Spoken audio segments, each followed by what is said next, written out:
and welcome back to Questioning Sense with me, Matt.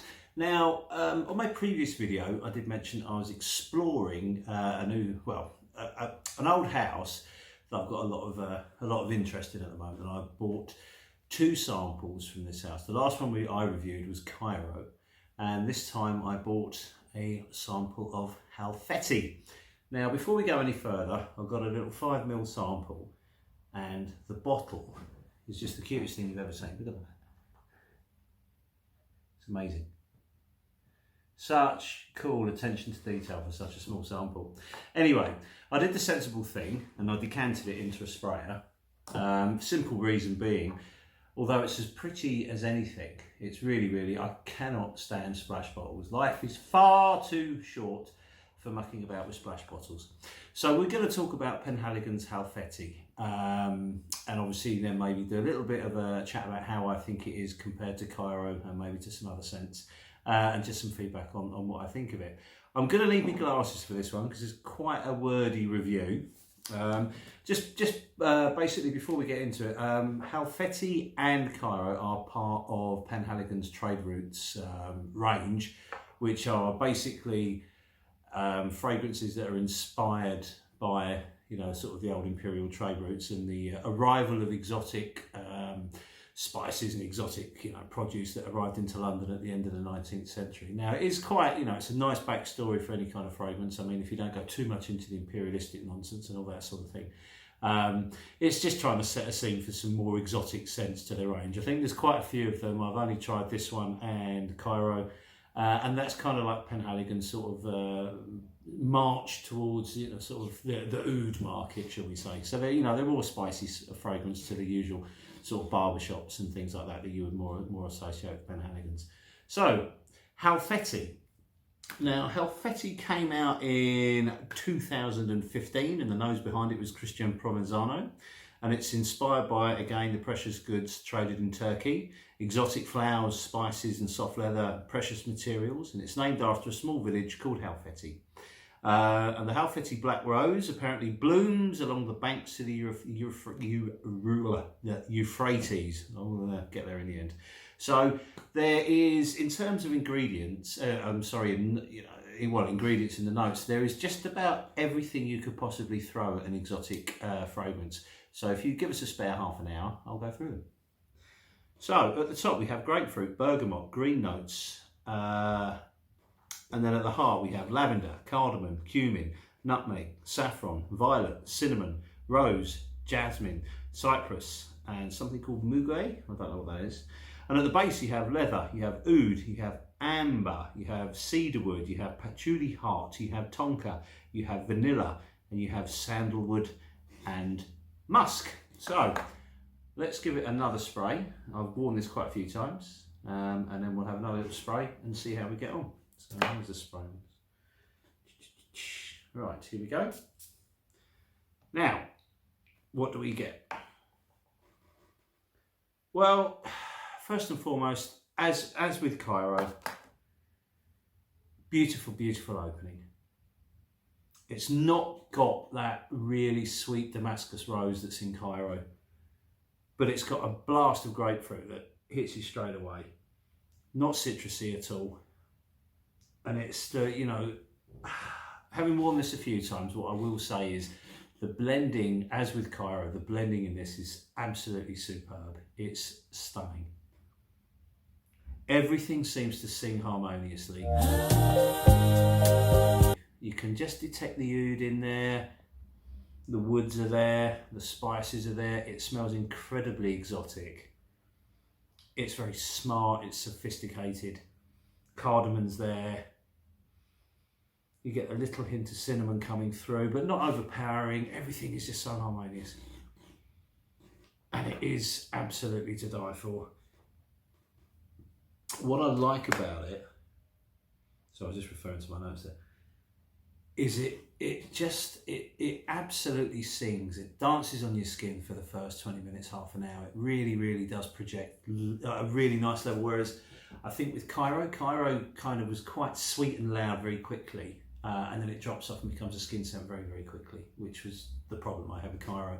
With this, it just builds It never becomes too loud, it never becomes too shouty, but it does project.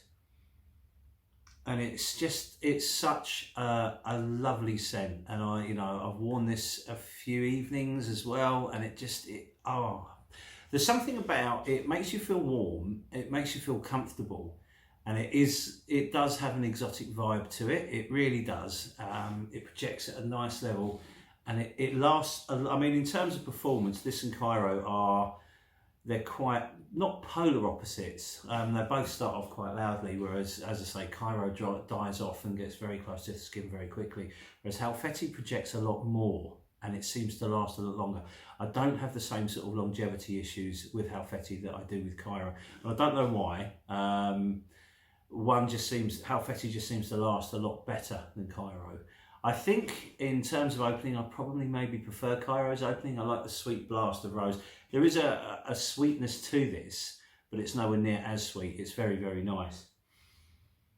And then it just sits above the skin, and it's just much more noticeable than Cairo ever was, which I was a bit surprised about, because I thought this would be a kind of a softer fragrance, because it doesn't have quite a louder opening as Cairo does. But this just sits there and it hums and it's harmonious. As it goes on, the woods become much more prevalent, and then it becomes this wonderful sandalwood scent on your skin, which is absolutely to die for.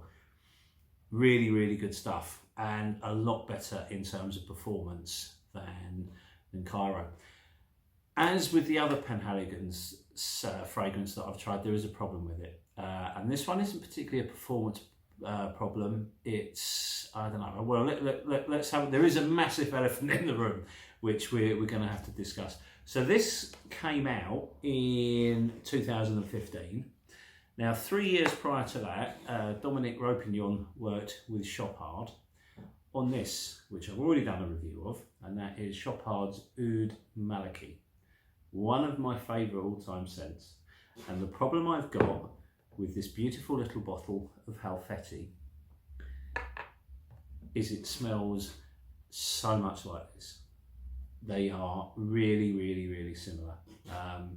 They both share quite a few ingredients. The notes are very similar with both of them.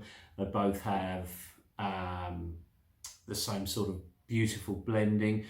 The only thing is, this one, the Oud Maliki, has so much more sillage, and it projects so much better, and it's so much sharper in the opening.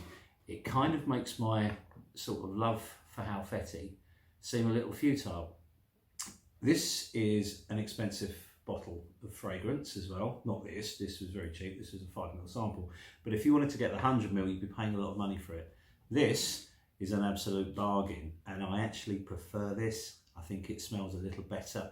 It's certainly sharper, it's got more note definition within it, and it's probably a little bit more of a better wear, which is a real shame, because I'm now back to square one. That's two really, really nice Penhaligon's fragrances that I've tried, and neither of them I'm actually going to be taking it any further than the sun. I might actually, I'll tell you what, I might get a decant of this, a slightly bigger one, maybe another 10ml to go with the Cairo, just so I've got it to come back to, because they are incredibly similar. There's no getting away from that. This is a real love for me, and Halfeti is a very strong like. I think that like may sort of come to life. If I found Halfeti first, then this would be redundant to me. But obviously I've had this a long time, and as you can see, there's a huge dent in the juice there. So it's one that I wear and I really, really enjoy. So I really, really like Halfeti, but it's not to me as good as the Oud Maliki by Chopard. So that kind of puts this one, as I say, I might go back to it and get a decant when this runs out, because I'm really enjoying it. Don't get me wrong, it's a great scent, and I recommend you try it.